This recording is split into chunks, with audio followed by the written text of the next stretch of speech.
Sebuah karya kontroversial yang keberadaannya sempat hilang dari peredaran aksi massa karya Tan Malaka.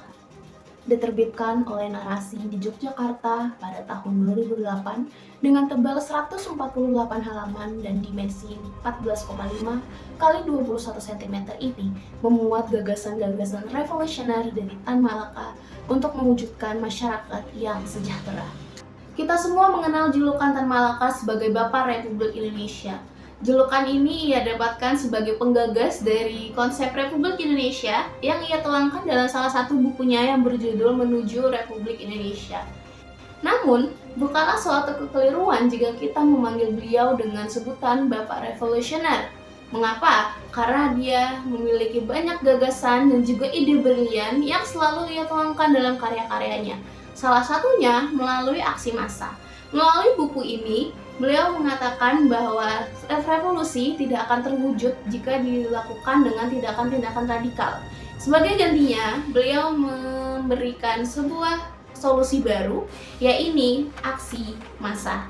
Aksi massa adalah salah satu karya terpenting Tan Malaka yang ia tulis di masa-masa pergerakan anti-kolonial, di mana masyarakat Bumiputra yang telah mendapatkan pendidikan dari salah satu aspek politik balas budi mulai menginginkan untuk lepas dari kolonialisme Belanda.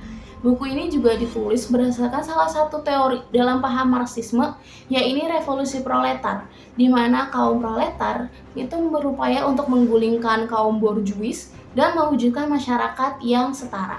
Pada bukunya yang ia tulis pada tahun 1926 ini, Tan Malaka banyak memuat gagasan-gagasan Marxisme, yaitu gagasan yang digunakan oleh Karl Marx untuk mengkritisi masyarakat kapitalis. Tan mengadaptasi gagasan-gagasan brilian tersebut untuk mengatasi kemelaratan yang terjadi di Indonesia pada masa kolonialisme. Perlu diingat, membaca aksi massa sama seperti membaca kondisi Indonesia pada masa kolonialisme. Akan dapat kita temukan banyak kritikan yang dilakukan oleh Tan Malaka terhadap borjuisi kolonialisme yang menancapkan akarnya di kawasan Asia Tenggara.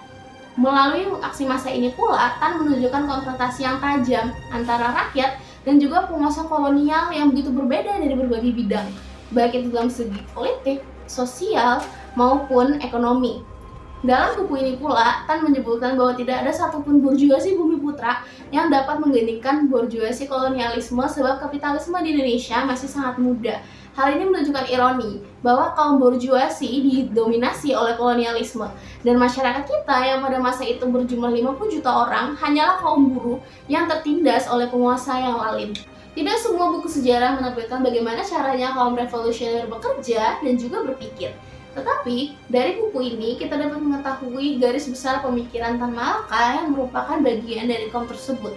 Lewat aksi massa pula, kita dapat mengetahui dinamika-dinamika apa saja yang terjadi di masyarakat masa kolonial.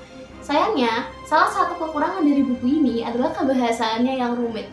Struktur kalimat yang kompleks memang mencerminkan keberlianan Tan Malaka. Namun kita sebagai pembaca membutuhkan tingkat fokus yang lebih tinggi untuk dapat memahami semua yang dikatakan oleh Tan Malaka dalam bukunya.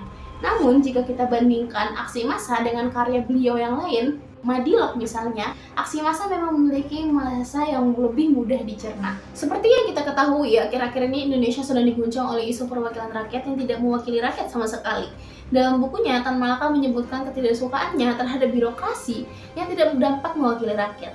Hal ini memberikan penggambaran pahit bahwasanya sejarah selalu mencari cara untuk mengulang peristiwa lama jika kita tidak segera melakukan perubahan.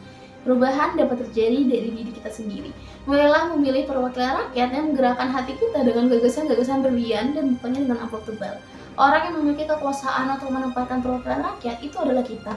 Maka sudah sepatutnya kita menggunakan kekuasaan itu dengan baik. Sejarah kelam yang dialami oleh Indonesia di masa kolonialisme adalah sebuah hal yang tidak ingin kita alami lagi. Maka sudah sepatutnya kita melakukan perubahan mulai hari ini, sepanjang umur perjuangan.